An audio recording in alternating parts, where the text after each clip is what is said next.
Bienvenue dans Memento Mori, le podcast qui arrive providentiellement pour nous parler du présent, mais en prenant la fin comme point de départ.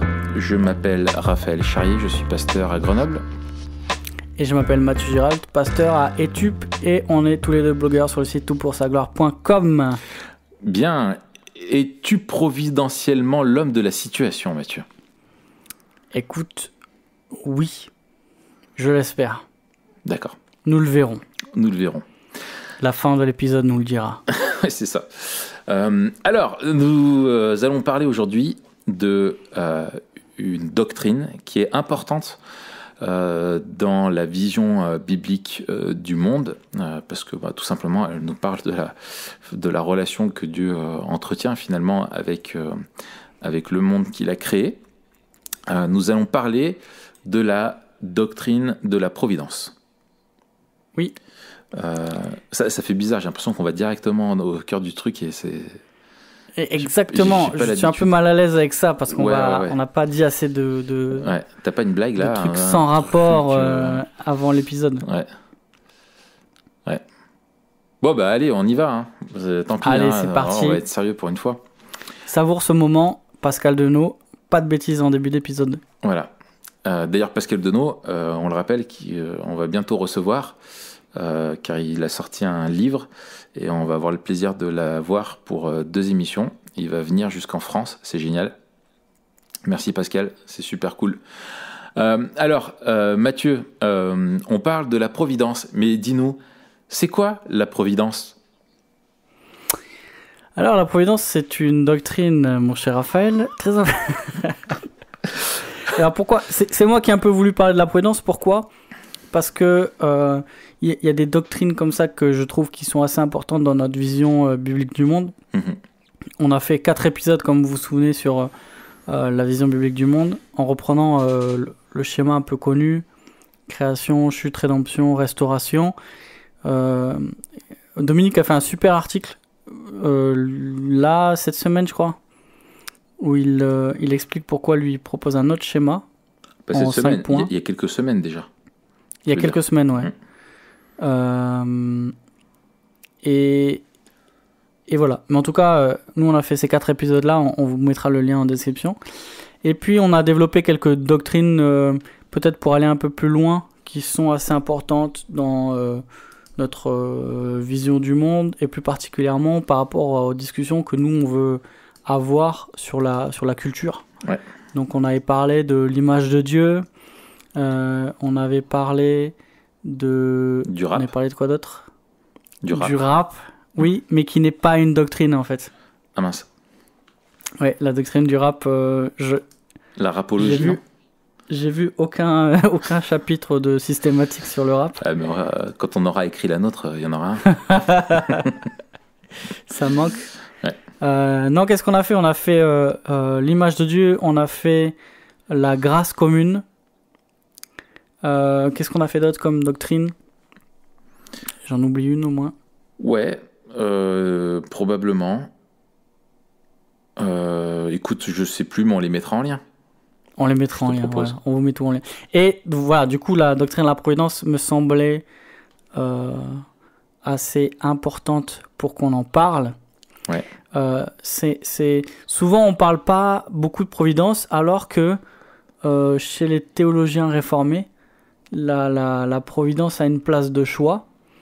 Nous, on va plutôt parler de souveraineté. Oui, en fait, quand on parle de souveraineté, on parle d'un attribut de Dieu.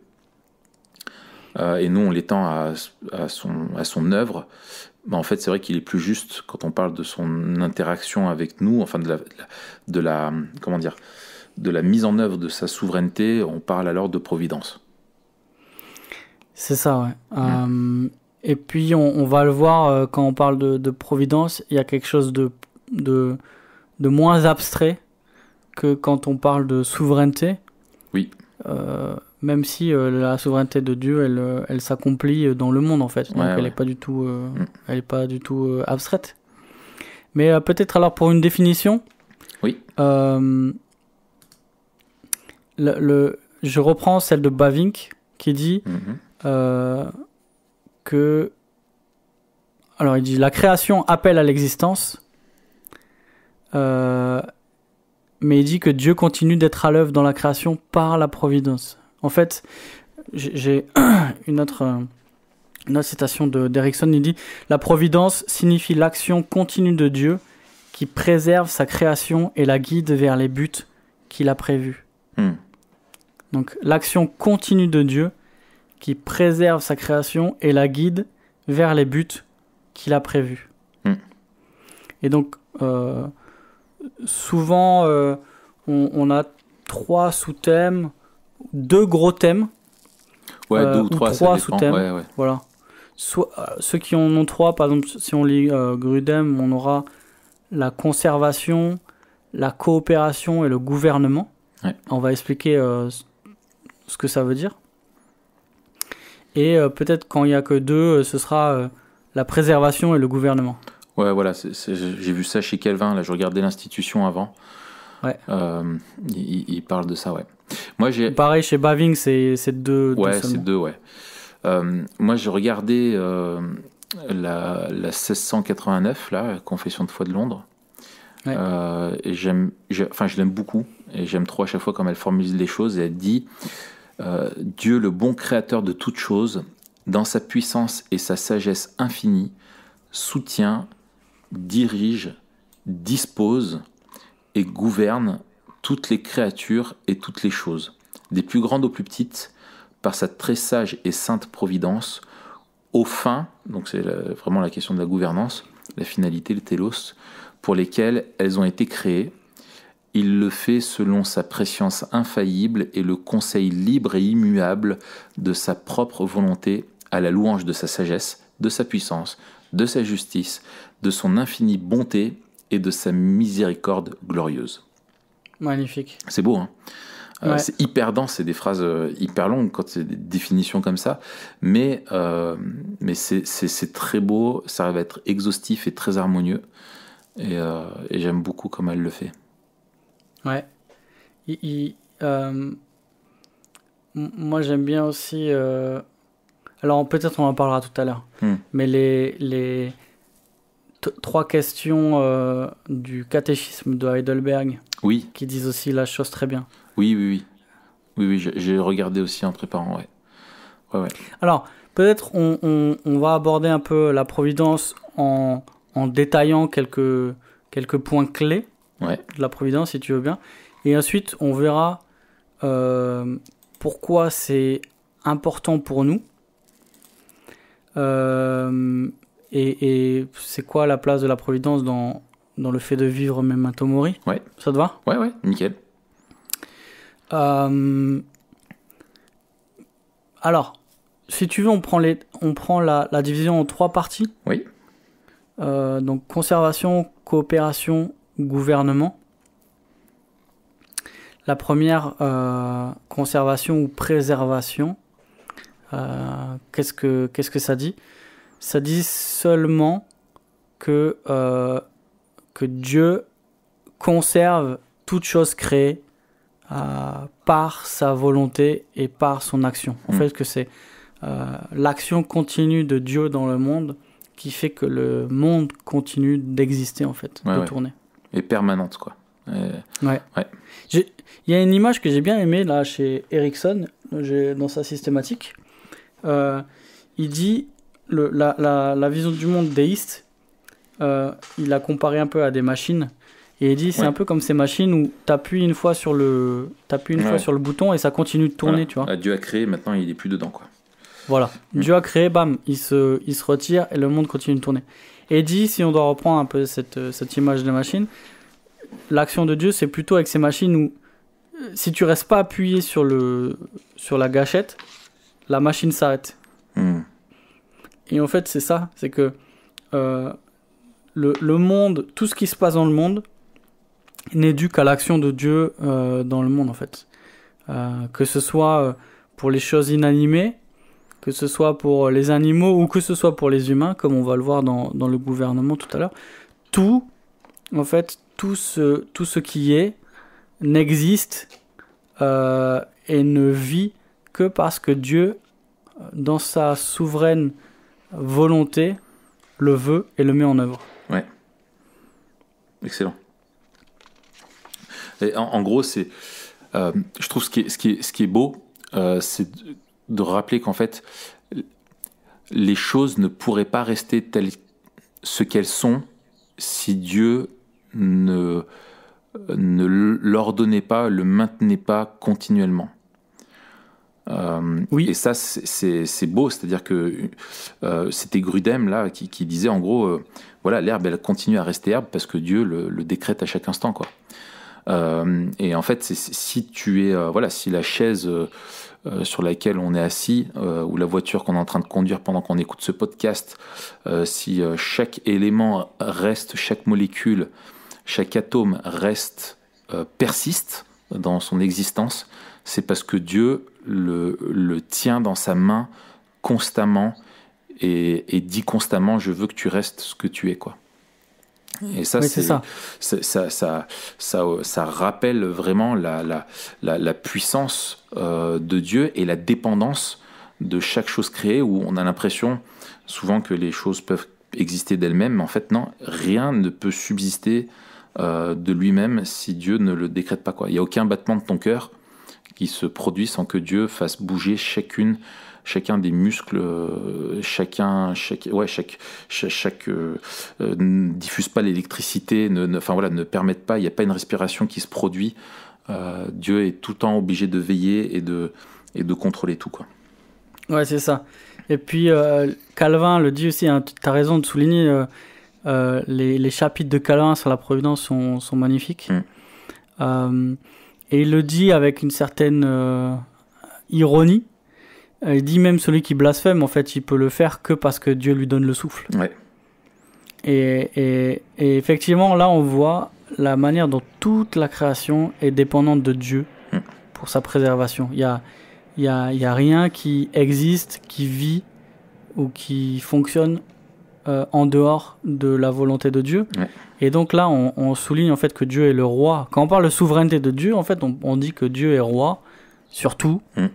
Et que ce qu'il veut s'accomplit. Ouais. Donc la providence, et puis la plupart des manuels le soulignent, hein, providence au niveau étymologique, ça vient d'un terme latin qui dit voir d'avance. Mais le problème, c'est que c'est pas juste voir d'avance comme il sait ce qui va arriver, mais en fait ce que Dieu voit d'avance, ce que Dieu sait d'avance, c'est ce qu'il va faire et ce qu'il fait. Moi, je trouve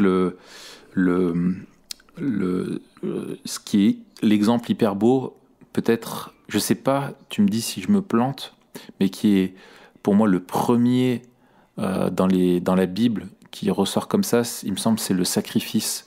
Enfin, quand Abraham va pour sacrifier son fils et qu'il lui dit mais Dieu pourvoira au sacrifice, et que même après il appelle le mont, c'est Bethel, hein. Non, je dis une bêtise, je sais plus. Bref, en tout cas, mais la signification, je me souviens plus le nom hébreu, mais en tout cas, c'est le mont où Dieu a pourvu. Et t'as dans le sens où il sait que Dieu sait d'avance et que Dieu prépare d'avance tout ce qu'il faut. Et ça, c'est beau, quoi.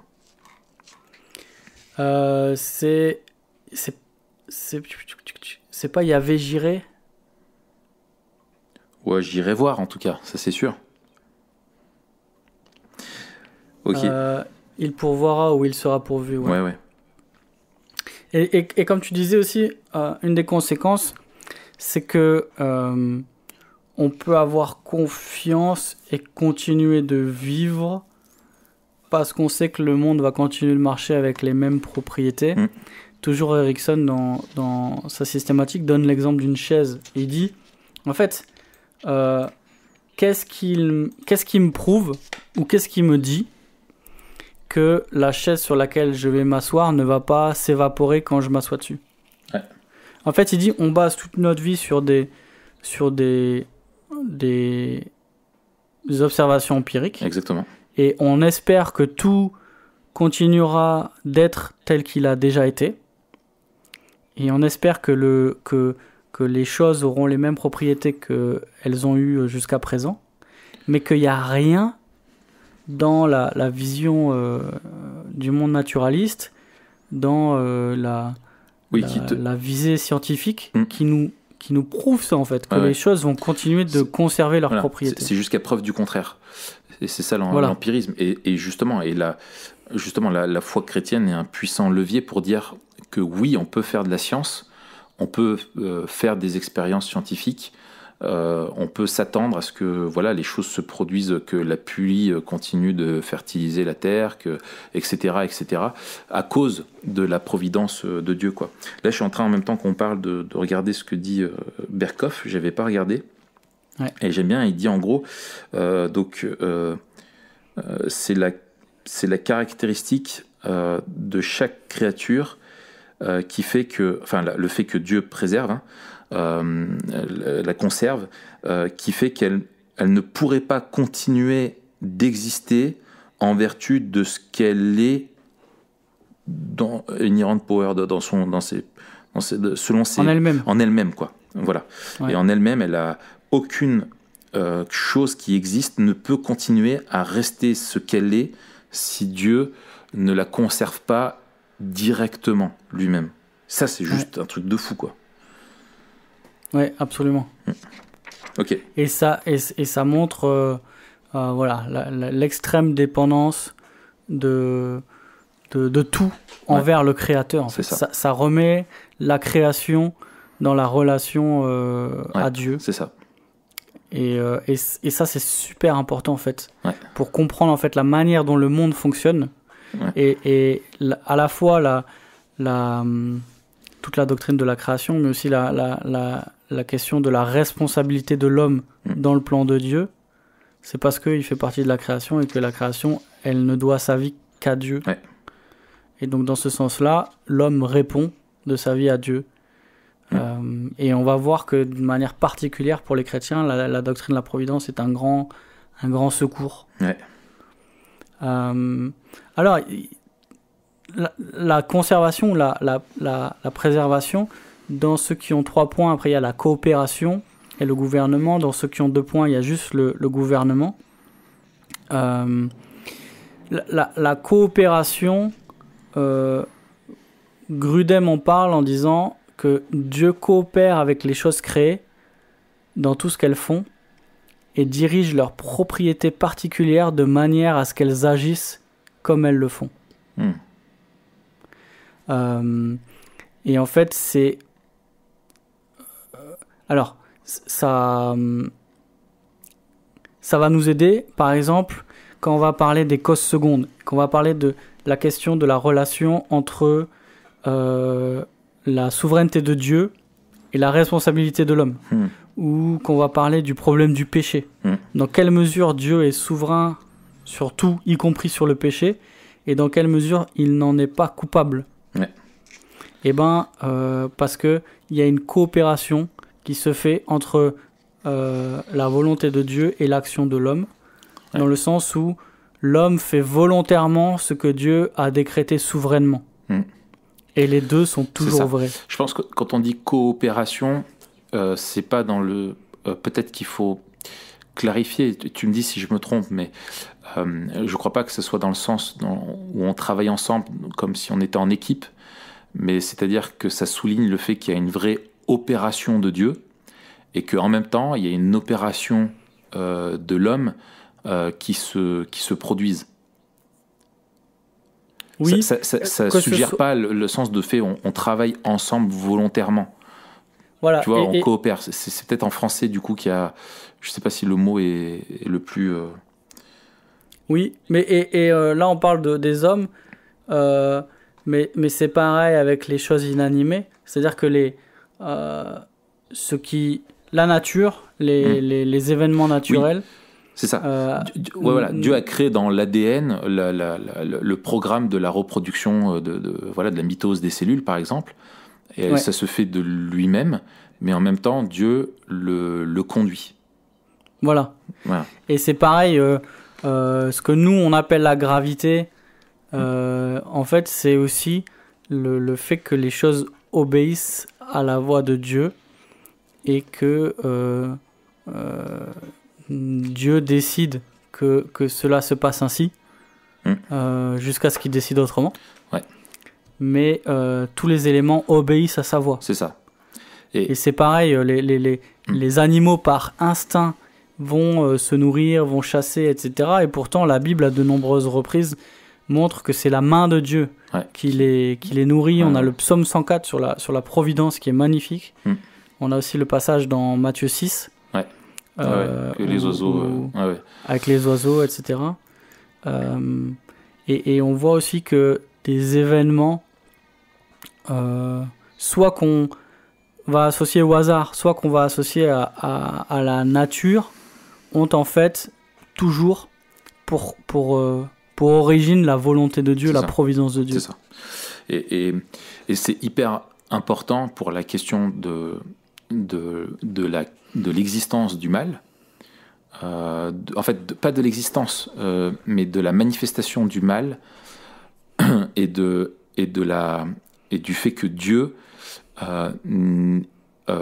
reste souverainement à l'œuvre, y compris dans ce qui est mal, sans en être lui-même responsable, puisqu'il y a une vraie responsabilité de l'homme qui est mentionnée dans les Écritures, mais dans le sens aussi où rien n'échappe à Dieu et que rien ne se produit sans que lui le permette, ni même, qui est plus juste de le dire sans le fait qu'il le décrète souverainement dans le cadre de sa providence.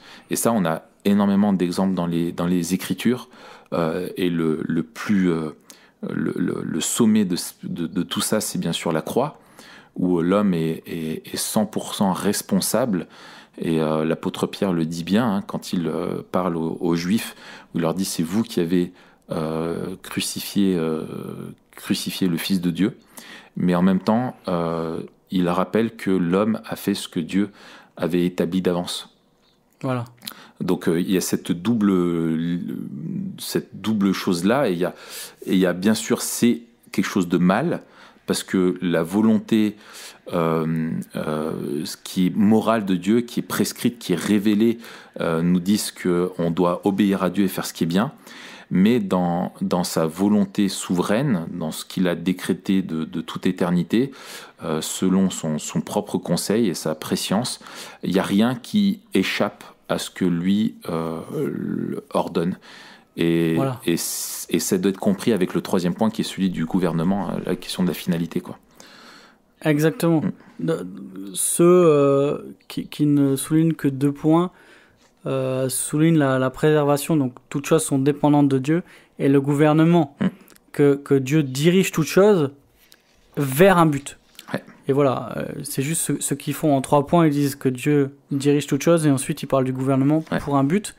Mais la question du gouvernement, quand on parle du gouvernement, c'est que tout ce que fait Dieu, il le fait pour accomplir ce qu'il a prévu. Il guide tout vers les buts qu'il a prévus.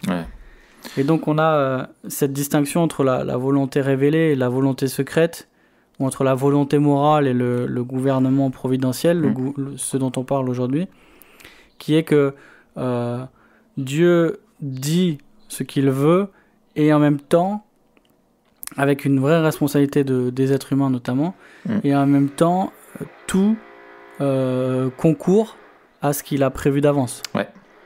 Et ça, c'est au final rassurant, parce que tu te dis, Dieu n'est pas dépendant de notre obéissance pour accomplir ses fins. Le mal est mal, il le condamne, mais souverainement, il l'utilise pour accomplir ses fins, et notamment la croix, quoi. On est 100% responsable d'avoir crucifié Jésus. C'est le plus grand crime qui ait jamais eu sur Terre, et on peut pas y en avoir d'autres aussi graves que celui-là. Et en même temps, c'était le moyen que Dieu avait décrété d'avance, avant même la fondation du monde, pour nous sauver. Et ça, c'est beau. Et je voyais dans Calvin, et j'aime trop, il dit ça sur le fait que, en même temps, en soulignant la responsabilité, il dit: les voleurs, les meurtriers et autres malfaiteurs sont des instruments de la providence de Dieu que le Seigneur utilise pour exécuter ses jugements. Mais je conteste qu'ils puissent trouver une excuse à cela. Imaginent-ils pouvoir impliquer Dieu dans leur iniquité, ou bien recevront-ils leur iniquité de sa justice? Ils ne peuvent ni l'un ni l'autre. Dans le sens où il n'y en a aucun d'entre eux qui serait là et disant ouais, je vais faire le mal parce que c'est la volonté de Dieu. Tu vois, non, absolument pas. C'est ça. Et donc le gouvernement de Dieu n'excuse jamais le mal et n'enlève jamais la culpabilité de ceux qui le font. Ouais, ni la responsabilité. Donc voilà, en quelques mots, ce qu'est la doctrine de la providence. Ouais. Donc Dieu est à l'œuvre dans la création, il la préserve et il la conduit ou la gouverne vers les buts qu'il a prévus. Donc ça, en quelques mots, c'est la doctrine de la providence. Je te propose qu'on passe maintenant quelques temps à réfléchir aux implications, pourquoi c'est important, à la fois pour notre vision biblique du monde et pour notre du coup vie chrétienne, non seulement dans notre manière de comprendre le monde, mais aussi de vivre dans le monde. Peut-être la première, c'est que cette doctrine-là en particulier nous aide à distinguer la vision biblique du monde d'autres visions du monde. Notamment, on l'a parlé du déisme, dans le sens où dans la vision du monde déiste, Dieu aurait créé le monde. C'est le grand horloger, il aurait créé le monde et ensuite il se serait retiré du monde pour le laisser tourner. Ça fait tic-tac tout seul. J'ai rencontré il n'y a pas longtemps un homme qui est venu à l'église et puis qui me disait ça, qui me disait qu'il croyait que Dieu s'était retiré du monde et qu'il n'était pas à l'œuvre en fait, que chacun se débrouillait un peu. Mais on voit dans toute l'écriture que Dieu conduit toutes choses et qu'il est présent dans le monde. Donc non seulement il est à l'œuvre, mais il est présent. Et ça, c'est aussi super important. On va le voir tout à l'heure dans ce que ça veut dire pour nos vies. Mais c'est pas juste qu'il intervient de l'extérieur, mais c'est qu'il intervient en venant et en s'impliquant dans le monde. Et ça, c'est magnifique. Ouais, moi, à ça, je rajouterais aussi sur cette vision un peu déiste. C'est ce qui justifie pour certains, finalement, chrétiens, toute la question de l'évolutionnisme théiste, ou dans le sens où Dieu a créé, mais derrière il y a une évolution qui s'est produite d'elle-même à cause du programme que Dieu a mis dans les choses, et comme si Dieu n'était, alors que c'est une position qui ne tient pas vis-à-vis simplement de la question de la providence. Parce que si la providence est vraie et que Dieu est vraiment à l'œuvre dans la conservation, la préservation de toute chose, ça veut dire que Dieu décide de faire évoluer, a décidé l'évolution et en a été l'acteur tout au long. Or, il n'y a rien dans les Écritures qui nous permette d'affirmer cela. Au contraire, elles nous disent que Dieu préserve toutes choses telles qu'elles ont été créées selon ses desseins et qu'il a créé toute cette diversité-là.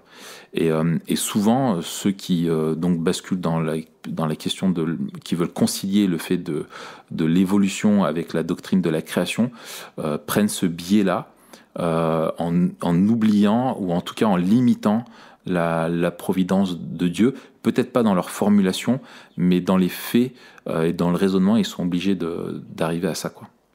On voit aussi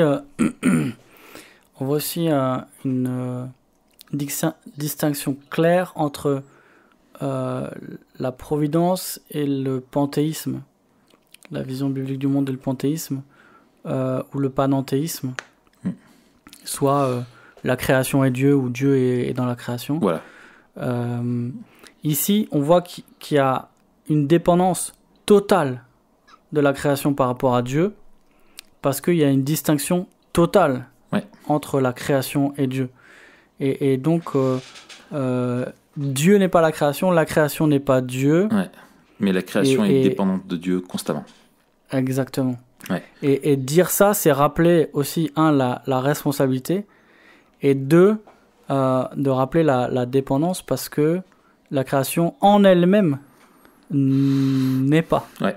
Il elle n'est pas autonome, elle n'est Ouais. pas en elle-même. Ouais. Et en même temps, il y a aussi, enfin pas en même temps, mais en plus, toute la vision du monde qui est dualiste. La providence nous dit que en fait, c'est Dieu qui contrôle tout et qu'il est le seul qui est au contrôle de tout et qui est le seul à décider, à décréter et à gouverner. Je veux dire, il y en a il est le seul qui détient la réalisation et qui conduit tout à ses fins et qui y arrivera et il y arrivera sans conteste, quoi. Alors que la dualité te dit qu'il y a un combat dont l'issue est plutôt incertaine et c'est absolument pas ce que dit la vision biblique du monde. C'est ça. Et alors là, je m'écarte un peu aussi du panthéisme, mais sur la question épistémologique, c'est-à-dire la manière dont on sait ce qu'on sait, dont on peut connaître la vérité, ça nous montre en fait que la connaissance de la vérité, elle est forcément extérieure à l'homme. Ouais, elle est révélée. Puisque c'est pas la création qui détermine le monde tel qu'il est, mais c'est Dieu. Et donc si Dieu ne nous dit pas comment le monde fonctionne, alors on sera forcément obligé de réfléchir en vase clos. Ouais. Et c'est pour ça, si on enlève Dieu de l'équation, eh ben on va avoir une vision du monde forcément naturaliste, où on va essayer d'expliquer la nature par la nature. Ouais. Alors que nous, on explique la nature par l'écriture. Voilà. Et par nous-mêmes. Et la nature et le réel ne peut être que tel que nous, on le comprend et le définit, alors que les Écritures que nous disent qu'on doit recevoir le monde tel qu'il est décrit et révélé par Dieu. Ouais. Et c'est complètement, c'est complètement différent. Et peut-être alors un dernier contraste avec d'autres visions du monde ou d'autres manières de réfléchir à la manière dont les événements se produisent. C'est la question du hasard ou de la fatalité. Ouais. Certains attribuent seulement au hasard ce qui arrive. Et du coup, en fait, c'est quelque chose de fortement aveugle et implacable. Pareil pour ceux qui parlent de fatalité ou de destin.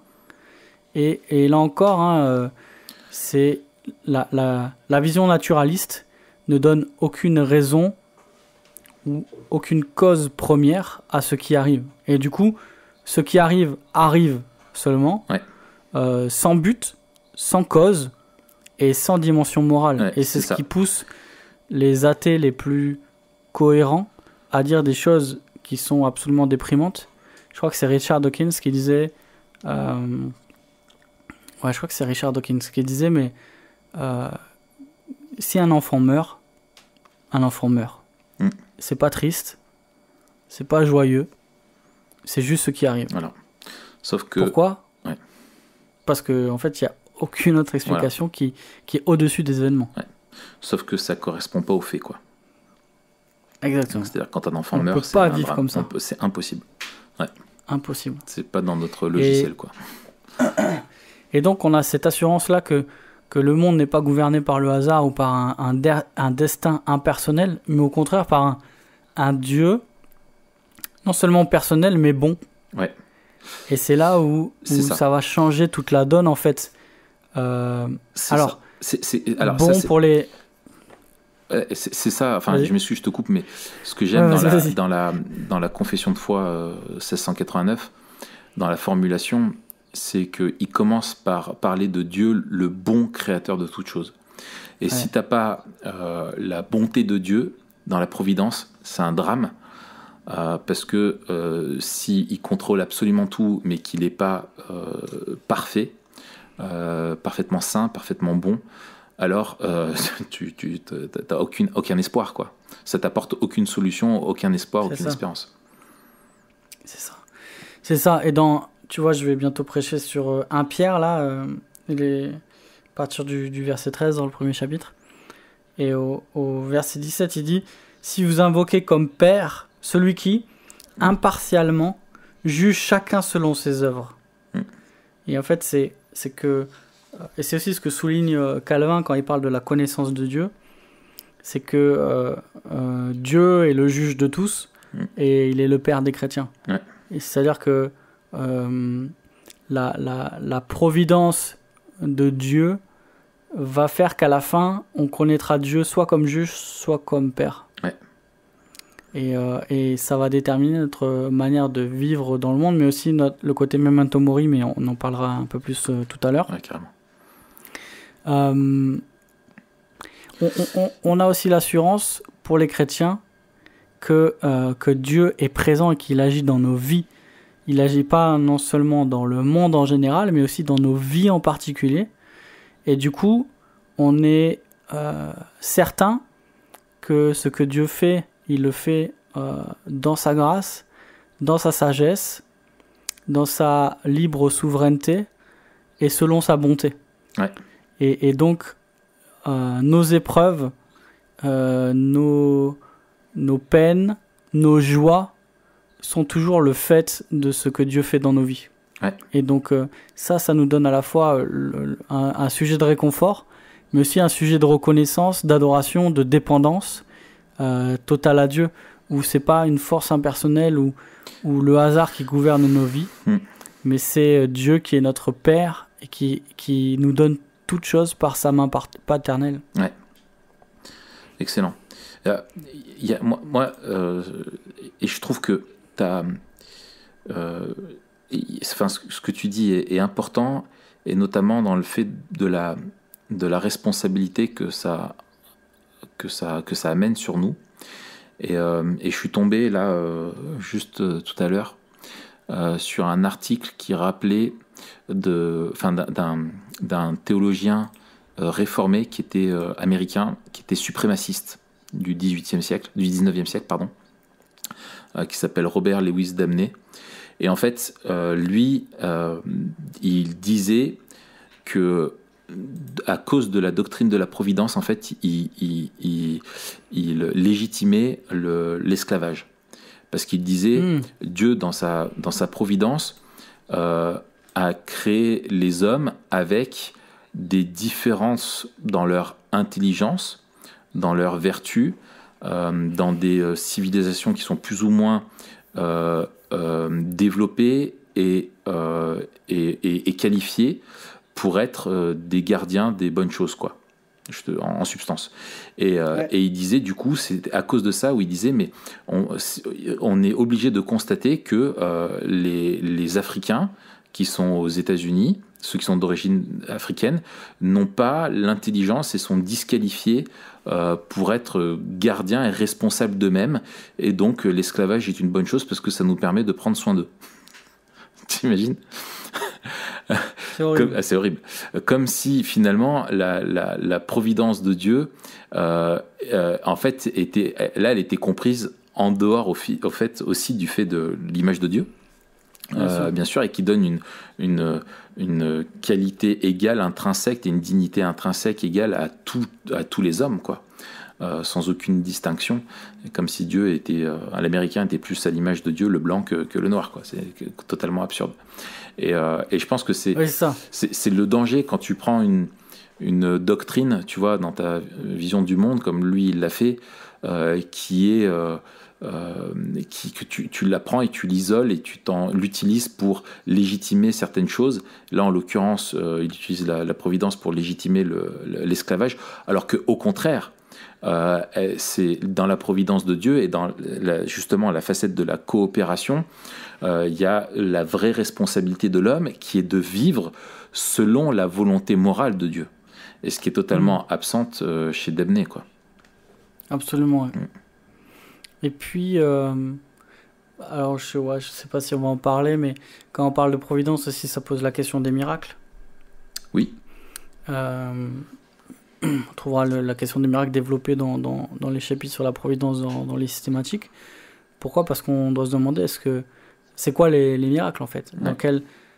Comment la question des miracles trouve sa place dans la doctrine de la providence ? Ouais. Alors, peut-être deux choses. Peut-être on va pas passer longtemps, mais en tout cas, Ouais, deux choses. Premièrement, les miracles, souvent, on pense que Dieu intervient dans le monde et suspend un peu la manière dont le monde fonctionne pour intervenir de manière spectaculaire. Et en fait, si on a une vision de la providence qui dit que Dieu est à l'œuvre constamment et que tout ce qui se passe selon sa volonté, la manière dont il intervient miraculeusement n'est pas une entorse, ça vient pas contredire les lois de la nature, c'est juste que Dieu, pendant un certain temps, dispose de ses lois différemment, choisit d'agir différemment dans le monde. C'est ça. Mais c'est pas comme si le monde tournait et puis que Dieu il intervient à un moment donné, c'est que Dieu il est tout le temps à l'œuvre, tout le temps en action dans le monde, et qu'à un moment donné, il décide d'agir d'une manière particulière. C'est ça. Et certains chrétiens sont avides de miracles et pensent qu'il est nécessaire qu'il y ait des miracles pour que soit manifestée la présence de Dieu. Et en fait, c'est simplement qu'ils oublient que la présence de Dieu, elle est manifestée absolument constamment dans tout ce qui se passe normalement, parce que rien ne pourrait se passer sans que Dieu le fasse. Et effectivement, des fois, Dieu choisit un autre mode d'interaction avec la création, où il va s'affranchir du mode normal, on va dire, dans lequel il l'entretient, où il interagit avec elle, pour faire un miracle, mais dans un... Et ça rejoint aussi pour moi aussi la providence, c'est dans la question du gouvernement, c'est-à-dire qu'il va intervenir dans une fin précise pour révéler quelque chose de précis. Il y a un but, il ne le fait pas de façon... moi, c'est ce que me disent parfois des gens, ils me disent « Ouais, mais Dieu, il est toujours le même, il n'a pas changé ». Je dis « Oui, bien sûr, mais il y a des choses qu'il a fait et qu'il s'est engagé à ne plus refaire. » Par exemple, le déluge. Et c'est pas parce que Dieu fait ce qu'il veut que Dieu fait n'importe quoi et qu'il agit indépendamment de l'objectif qu'il s'est fixé de toute éternité. Et que Dieu, il va pas d'un coup décider, parce qu'il pourrait le faire, d'apparaître comme un Pikachu géant dans le ciel. Non, Dieu le fera pas, on le sait. Tu vois, oui. C'est pas un manque de foi de dire ça, c'est plutôt de la connaissance de Dieu. Et puis j'aime bien, c'est John Stott dans le petit livre là, le baptême, du baptême à la plénitude, qui rappelle qu'il y a des foyers de miracles ou d'interventions miraculeuses. Et en fait, que ces foyers-là correspondent à chaque fois des étapes, aux grandes étapes du plan de la rédemption, et toujours en lien aussi au péché. Donc, pour révéler le péché et pour manifester le plan de rédemption, il y en a des poches un peu de miracles autour de personnages particuliers à des moments particuliers. On prend l'exemple de Moïse, par exemple, avec l'Exode. On prend l'exemple d'Élie et son office prophétique. Jésus et la manifestation de sa puissance et de son identité. Et les apôtres pour la proclamation de l'Évangile et l'annonce de Jésus-Christ. Et donc, en fait, en dehors de ces poches-là, il y a pas de miracle. Ou peu de miracles, en fait. C'est-à-dire que le miracle, c'est pas le mode de fonctionnement ordinaire de Dieu. Privilégié, que Dieu privilégie. Dieu agit constamment dans le monde de manière ordinaire, on va dire. Et ça, c'est un deuxième truc, c'est que le problème avec une vision faussée des miracles, c'est qu'on voit pas Dieu quand il agit de manière ordinaire, et on confond ce qui est ordinaire avec ce qui est extraordinaire. Je crois que je t'avais déjà parlé dans d'un podcast de Michael Horton. Je crois qu'il avait il a écrit un bouquin sur le sujet, et il disait le problème, c'est qu'il y a des choses qu'on qualifie de miracles qui ne sont pas des miracles. Et le problème, il parlait de la naissance. Il dit une naissance, c'est pas un miracle. Oui. Oui, Dieu intervient. Oui, Dieu est à l'œuvre. C'est ça. Mais en fait, c'est la manière ordinaire dont il a prévu que les choses se passent. Le miracle, c'est la naissance de Jésus, quoi.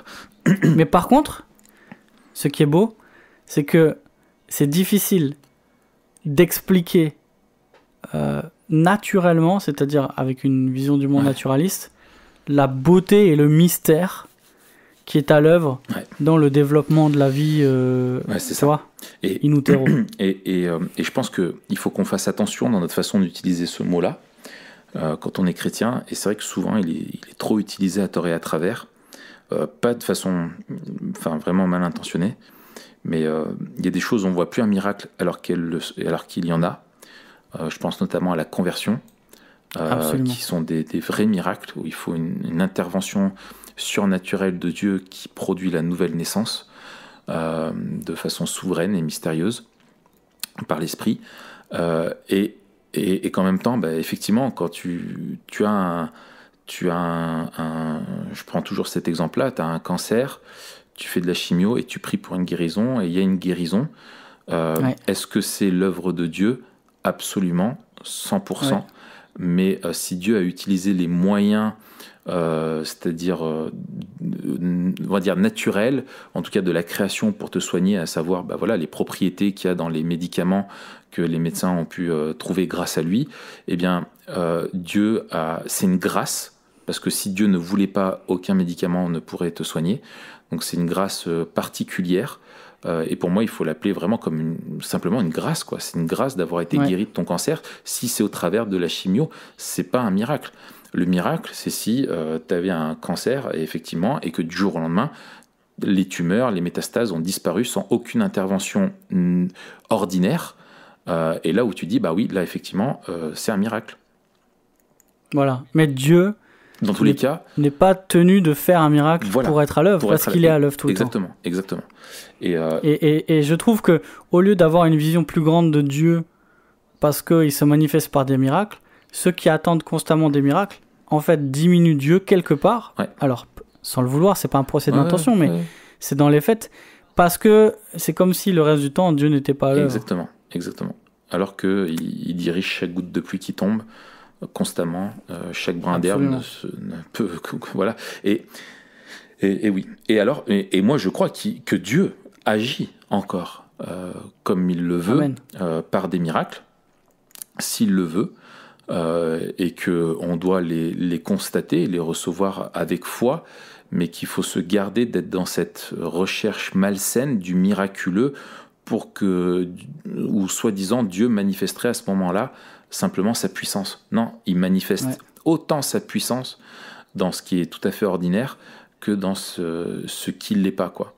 Dieu ne devient pas plus puissant ou moins puissant, il est immuable, il est toujours le même, il ne change pas, il n'y a aucune ombre de variation dans sa puissance, et simplement il va choisir différents modes selon son bon vouloir, et c'est pas notre foi qui va créer le miracle ou pas, quoi. S'il va en faire un, il en fait un, que tu sois croyant ou non. Et dernier truc, peut-être qu'on n'a pas dit, c'est que vis-à-vis du miraculeux, il y a quand même des mises en garde aussi dans les Écritures, où tout ce qui est miraculeux n'est pas nécessairement une œuvre de Dieu. Tout ce qui est surnaturel, tu veux dire ? Oui, tout ce qui est surnaturel, n'est pas nécessairement une œuvre de Dieu, et les Écritures nous montrent que Satan se plaît à singer l'œuvre de Dieu pour nous impressionner, quoi. Et notamment ceux qui auront chassé des démons au nom de Jésus, ceux qui ont fait des miracles, etc. Et Jésus dit « je ne vous ai jamais connus ». Et ça, c'est aussi quelque chose à prendre en compte. Ouais, c'est clair, bonne mise en garde. Écoute, je vais lire la question 28 et la réponse du catéchisme de Heidelberg pour clôturer la question des implications de la providence. Je trouve que c'est beau. Et puis après, on passera les quelques minutes qui nous restent à parler de la dimension memento mori. Ça te va ? Oui, mais vas-y, c'est ton émission, Mathieu, tu fais ce que tu veux. Non, mais c'est aussi ton émission, Raphaël. Je sens que ça va devenir un gimmick, ça. Quel profit retirons-nous de la connaissance de la création et de la providence de Dieu ? Pose la question 28 du catéchisme de Heidelberg. Réponse : d'être patient dans toute adversité, reconnaissant dans la félicité, et d'avoir bonne confiance pour notre avenir en notre Dieu et Père fidèle, dont aucune créature ne nous séparera de l'amour, car toutes les créatures sont tellement dans sa main qu'elles ne peuvent faire le moindre mouvement sans sa volonté. Wow. Et peut-être, il y a une dimension là aussi, quand il parle des créatures qui ne pourront nous séparer de l'amour de Dieu, qui doit nous donner confiance, et ça fait partie de la question de la providence. On a parlé de la question de la providence surtout en lien avec la création, mais dans la création, il y a aussi les êtres spirituels, notamment les êtres spirituels mauvais. Et la doctrine de la providence nous donne confiance que, la doctrine de la sotériologie nous dit que Dieu a vaincu les puissances et les autorités dont il est le chef, mais la doctrine de la providence nous dit aussi que ni Satan, qui est une créature, ni aucun de ces anges mauvais ne peuvent faire quelque chose sans que Dieu ne le permette et ne le veuille. Donc, et ne le contrôle. C'est ça. La doctrine de la providence nous fait avancer dans une confiance totale que tout ce qui se passe, y compris dans le monde spirituel mauvais, est sous le contrôle et le gouvernement de Dieu. Ouais, excellent. Alors, question Memento Mori que je te pose, mon cher Raph. Alors, en quoi la doctrine de la providence nous aide dans ce que nous on veut développer, c'est-à-dire vivre Memento Mori, vivre en prenant la fin comme point de départ? Alors, j'ai quelques mots clés. On dirait pyramide. En 4. Et des mots qui finissent tous pareil, ça fait toujours mieux. Oh, ça c'est le côté prédicateur, ça. Premièrement, et tu l'as dit, il y a plusieurs mots déjà que tu as dit, c'est la patience.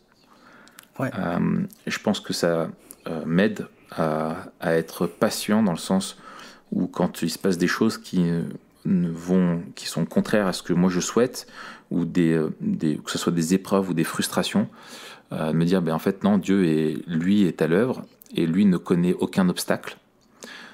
Donc ça m'aide, premier mot. Deuxième mot, c'est la reconnaissance, parce que finalement à chaque fois qu'on a des, tu vois, moi je vois que quand on prie chaque fois pour remercier Dieu pour le repas avec les enfants, et que moi je prie, j'ai du mal, tu vois, à vraiment réaliser que ce que j'ai dans mon assiette, je ne l'aurais pas si Dieu me le donnait. Je le sais, mais il est bon de prier aussi pour se le rappeler et de demander à Dieu qu'il nous rende réellement reconnaissants. Donc c'est la reconnaissance, tu vois, sur le fait que tout ce qui... En fait, rien ne va de soi. Voilà, c'est ça. Il faut être reconnaissant parce que rien ne va de soi et que Dieu est constamment... manifeste sa bonté constamment envers nous, vraiment à n'importe quel moment, quoi. Voilà. Et le troisième, c'est aussi l'assurance. L'assurance qu'on peut faire confiance à Dieu parce qu'il est bon et qu'il est présent. Et c'est justement le quatrième, c'est la présence. Je trouve que c'est merveilleux parce que on n'est pas dans un monde où Dieu nous attend simplement de l'autre côté de la ligne d'arrivée en disant alors comment t'as vécu, mais c'est qu'il est présent à chaque instant, impliqué dans toutes les dimensions de notre vie, et que donc on peut s'appuyer sur lui au quotidien en toutes choses, le prier, parce qu'il est vraiment souverain et qu'il est infaillible dans tout ce qu'il fait. Voilà un peu. Excellent, excellent. Et toi, Mathieu? Écoute, pareil. Tout pareil. Pareil, mais je veux dire, peut-être des points saillants aujourd'hui, parce que c'est sûr que quand on parle de doctrine comme ça, il y a des choses qu'il est bon de savoir, et comme tu l'as dit, de réaliser à nouveau. Et d'ailleurs, c'est ce que dit aussi Pierre dans le passage que je dois prêcher, j'ai travaillé hier. Vous savez. Il dit vous savez en effet. C'est ça. Et c'est le rappel permanent que tu as dans les Écritures, quoi. Exactement. On oublie. On oublie ça. On oublie. Et c'est pour ça que... C'est pour ça que que la doctrine est importante, parce que la doctrine, elle doit précéder la vie, et elle doit nous aider à comprendre le monde et à vivre dans le monde. Et moi, c'est avant les épreuves que je veux me rappeler que Dieu est à l'œuvre, que Dieu est présent, que c'est pas une marque de l'abandon de Dieu, mais que je sais qu'il est là, que c'est pas une marque de la méchanceté de Dieu, mais je sais qu'il est bon. et qu'en fait, je veux comprendre ce qui m'arrive à la lumière de ce que je sais. Et ça veut pas dire que ce sera facile, ça veut pas dire que ce sera immédiat, ça veut pas dire que ce sera sans peine, mais c'est un cadre général. Ouais. Et plus je construis ce cadre-là, et plus ma vie sera simple, entre guillemets, parce que je serai pas en train de me battre C'est ça. entre ce que je sais et ce que je vis. Ouais. Mais je veux aligner ce que je vis avec ce que je sais de Dieu. Ouais. Et puis le jour où tout ça volera en éclats, parce que tu seras tellement dans la souffrance, justement, ce que Dieu nous rappelle au travers de la providence, c'est que lui sera présent et surnaturellement nous rappellera par l'esprit sa présence et sa bonté. C'est ça. Et il n'y a que comme ça que t'expliques que quand t'as... Enfin, moi je pense à certaines familles dans mon église qui sont éprouvées, mais plus que tu peux l'imaginer. Tu te dis, mais comment c'est possible d'accumuler autant d'épreuves, et que, tu sais, c'est la loi de Murphy depuis 20 ans, quoi. Et ces gens-là, eh ben, ils te parlent de la bonté de Dieu et ils sont émerveillés par sa fidélité. Et ça, c'est surnaturel. Ça, c'est la voix de l'esprit qui parle et qui a façonné, qui a forgé ces convictions dans le cœur. Parce qu'ils sont en proie à la réalité, quoi, ces gens-là, à la difficulté de la vie, mais ils voient au travers ils voient le soleil qui est derrière les nuages, quoi, qui est toujours le même et qui n'a pas changé et qui est bon pour eux. Magnifique. Et puis, je prêchais là récemment sur Exode 40 et la venue de Dieu dans le tabernacle, où Dieu vient habiter au milieu de son peuple et le conduit. Le conduit et le peuple est entièrement dépendant de Dieu, à la fois dépendant de sa présence en son milieu et de son action et de sa direction, puisque c'est Dieu qui les conduit, qui les dirige, qui les précède. Et avec cette dimension de Dieu qui est bien sûr venu sur terre en Jésus-Christ, et plus tard qui a envoyé son esprit pour vivre en nous et nous diriger et nous conduire. C'est ça. Et donc cette dimension-là de la vie chrétienne, elle est réelle. C'est pas juste qu'on sait, c'est que l'esprit vit en nous et nous conduit et nous précède. C'est ça. Et quand tu y réfléchis à l'échelle de la Trinité, tu sais que tu as la doctrine de la providence qui te rappelle que le Père est présent. Tu as celle de la personne du Fils qui est venu et qui sait ce qu'on vit parce qu'il a expérimenté, et t'as l'esprit qui est en nous et qui est présent en nous alors qu'on vit le découragement, alors qu'on vit la souffrance, etc. Et t'as toute la Trinité qui est pleinement investie et qui est présente dans nos vies et qui nous accompagne, quoi. Et ça, je trouve, c'est trop beau. Et puis la dimension, alors, 1 Pierre, c'est ultra memento mori, c'est magnifique. C'est sûr. Et la raison pour laquelle Pierre, il dit qu'on peut être heureux, avec vraiment un écho aux béatitudes, ou se réjouir dans les épreuves, c'est parce qu'on participe aux souffrances de Christ, c'est parce que de la même manière que les souffrances ont précédé la gloire, nos souffrances précèdent aussi notre gloire. Ouais. Et que non seulement il y a un sens, métaphysique à notre souffrance, c'est Dieu qui est présent et c'est Dieu qui conduit tout, mais aussi dans le cours de l'histoire. Le monde va mal et le monde est hostile aux chrétiens. Ils nous rejettent comme ils ont rejeté la pierre angulaire, Christ. Mais tout cela se soldera à la gloire éternelle, future. Et on a l'assurance que le gouvernement de Dieu, de toutes choses, fait tout diriger vers les buts qu'il a prévus. Et c'est la gloire à venir. Ouais. Et c'est dans ce cadre-là que se situent nos épreuves. Non seulement il n'est pas absent, mais aussi nos épreuves sont les prémices de la gloire. Et Paul disait en Romains 8,17, si nous souffrons avec lui, nous serons aussi glorifiés avec lui en Christ. Ouais, tu vois, ça me donne une métaphore que je vois là. C'est que dans le fait que Dieu gouverne, tu vois, il tient le gouvernail, il a son cap, et que il fait intervenir aussi les vents contraires, qui finalement il les utilise, tu vois, ces vents violents pour faire avancer vers la destination qu'il s'est fixée, quoi.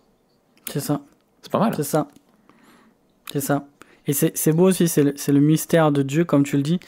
C'est aussi quelque chose qui est soulevé dans 1 Pierre. C'est que je trouve ça magnifique. À la fin de 1 Pierre, Pierre qui dit c'est par Sylvain que je considère comme un frère digne de conscience que je vous écris ces quelques mots pour vous encourager et pour témoigner que c'est bien dans la vraie grâce de Dieu que vous vous tenez. Les épreuves font partie de la grâce de Dieu. Et avant, il dit qu'on peut se réjouir parce que c'est une grâce de supporter des peines par conscience de Dieu. Ouais. C'est une grâce. Pourquoi ? Parce que Dieu nous fait grandir par cela. Ouais. Et si on vit, et comme on vit dans le monde de Genèse 4, s'il n'y avait pas la providence de Dieu et sa grâce présente et sa présence, ça serait terrible. Et c'est ça qui nous aide, quoi. Qui nous aide à vivre déjà aujourd'hui et à savoir qu'on est dans un monde qui va dans une direction que Dieu a fixée malgré tout, et qu'il nous y accompagne, il chemine avec nous pour nous y amener jusqu'à sa fin, quoi. Amen. Trop bien. Eh ben, écoute, on a déjà dit pas mal de choses, hein. On va en rester là. Ça fait 1 heure. Nickel. Ça fait 1 heure. Je pense qu'on commence à trouver, tu vois, après une 40aine d'épisodes, on commence à trouver vraiment notre rythme de croisière. Voilà. Excellent. Je pense que ceux qui ont espoir qu'on descende en dessous d'1 heure, ils peuvent compter peut-être sur la providence de Dieu, mais pour le moment... Ou sur un miracle. C'est peut-être plus ça. Qui fait partie de sa providence. Qui serait partie... Voilà, mais ça serait pour le coup un vrai miracle. Raph, à la semaine prochaine, de quoi parlerons-nous ? Alors, on va parler, je crois, de développement personnel. Eh oui, de développement personnel. Ah oui, parce qu'on avait dit qu'on en parlerait.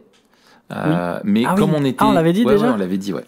Mais comme on n'était pas d'assez bonne version de nous-mêmes, eh ben... Oui, il faut encore qu'on s'améliore. Voilà, qu'on se développe. Ouais. Et puis, du coup, on en parlera la semaine prochaine. Ouais, rendez-vous vraiment la semaine prochaine pour vivre votre meilleure vie maintenant. Voilà. Développer votre plein potentiel. Voilà. Voilà. Et accéder au but que vous êtes fixé. Voilà, exactement. Eh bien, Mathieu, je te souhaite une bonne fin de semaine. Eh bien, pareil. Enfin, un bon début de semaine, plutôt. Et puis, à la semaine prochaine. Allez, salut. Salut.